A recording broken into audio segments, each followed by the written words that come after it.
ಸ್ವಂತ ಮಗನೇ ತನ್ನ ತಾಯಿಯ ಶಿರವನ್ನು ಕತ್ತರಿಸಿದ ಘಟನೆ ನೀವು ಯಾವತ್ತಾದರೂ ಕೇಳಿದ್ದೀರಾ? ಇಂಥದ್ದೊಂದು ಘಟನೆ ತ್ರೇತಾಯುಗದಲ್ಲಿ ನಡೆದಿತ್ತು.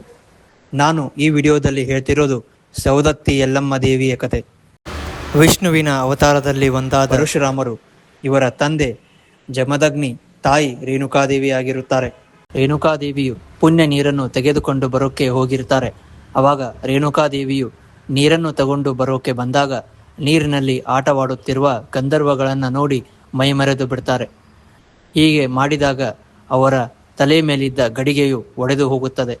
ರೇಣುಕಾದೇವಿಯು ಮೈ ಮರೆತು ನೀರನ್ನು ತೆಗೆದುಕೊಂಡು ಹೋಗಲು ಮೊದಲೇ ಸೂರ್ಯಾಸ್ತವಾಗಿ ಬಿಡುತ್ತೆ. ಇದನ್ನು ತಿಳಿದ ಜಮದಗ್ನಿ ಕೋಪಗೊಂಡು, ನೀನು ಮೋಹಕ್ಕೆ ಒಳಗಾಗಿದ್ದರಿಂದ ನಿನ್ನ ಸೌಂದರ್ಯ ಎಲ್ಲ ನಶಿಸಿ ಹೋಗಲಿ ಅಂತ ಶಾಪವನ್ನು ಕೊಡ್ತಾರೆ. ಮತ್ತೆ ಕುಷ್ಠರೋಗ ಬರಲಿ ಎಂದು ಅವರಿಗೆ ಶಾಪವನ್ನು ಕೊಡ್ತಾರೆ.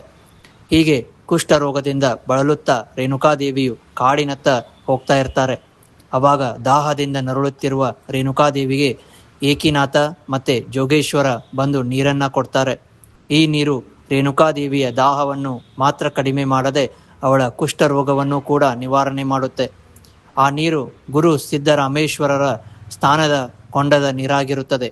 ಇದರಿಂದ ಧನ್ಯಳಾದ ರೇಣುಕಾದೇವಿಯು ಈ ನೀರು ಕುಂಕುಮ ಕೊಂಡ, ಅರಶಿನ ಕೊಂಡ, ಎಣ್ಣೆ ಕೊಂಡ ಎಂದು ಪ್ರಸಿದ್ಧಿಯಾಗಲಿ ಅಂತ ಆಶೀರ್ವದಿಸುತ್ತಾಳೆ.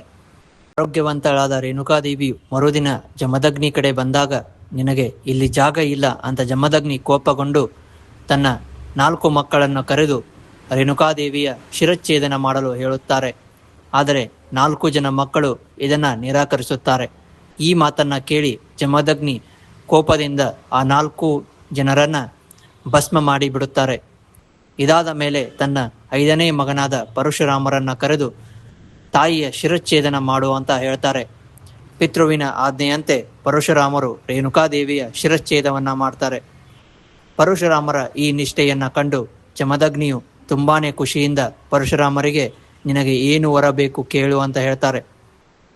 ಆಗ ಪರಶುರಾಮರು ಹೇಳ್ತಾರೆ, ನನ್ನ ತಾಯಿ ಮತ್ತೆ ನನ್ನ ಸಹೋದರರಿಗೆ ಮರುಜನ್ಮ ನೀಡಿ ಅನ್ನುವ ವರವನ್ನು ಕೇಳ್ತಾರೆ.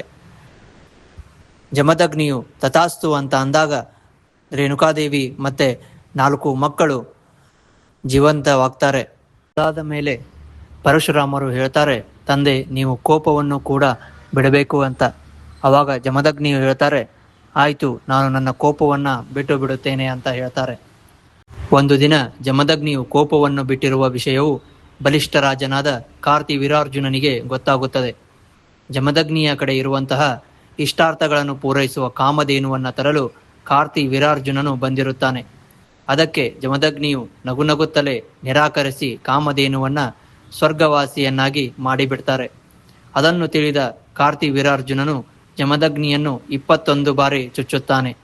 ಇದನ್ನು ತಿಳಿದ ಪರಶುರಾಮರು ಕಾರ್ತಿವೀರಾರ್ಜುನನನ್ನು ಸಂಹರಿಸಿ ಆತನಲ್ಲಿದ್ದ ಮೃತ್ಯುಂಜಯ ಸಂಜೀವಿನಿಯನ್ನು ತಂದು ತನ್ನ ತಂದೆಯ ಜೀವವನ್ನು ಉಳಿಸುತ್ತಾರೆ. ಈ ದಿನವು ಮುತ್ತೈದೆ ದಿನವೆಂದು ಪ್ರಸಿದ್ಧಿ ಪಡೆಯುತ್ತದೆ.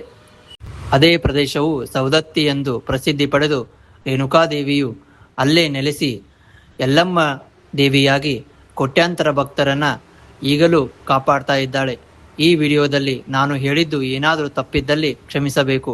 ಆ ತಾಯಿ ಎಲ್ಲರಿಗೂ ಒಳ್ಳೆಯದನ್ನು ಮಾಡಲಿ. ಎಲ್ಲರಿಗೂ ನಮಸ್ಕಾರ.